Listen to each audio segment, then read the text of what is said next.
कबराऊ कबराऊ मोगल धाम।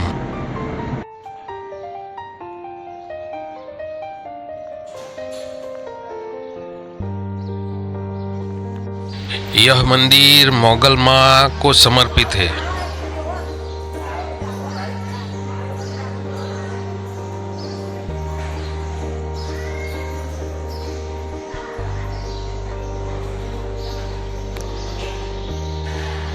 कबराऊ मोगल धाम भचाऊ।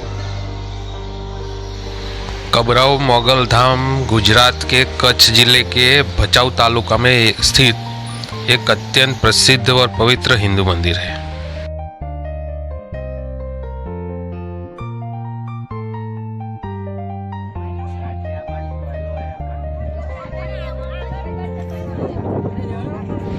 मोगल माँ जो गुजरात की एक प्रमुख लोक देवी है और विशेष रूप से चारण, रबारी और आहिर समुदायों द्वारा पूजी जाती है।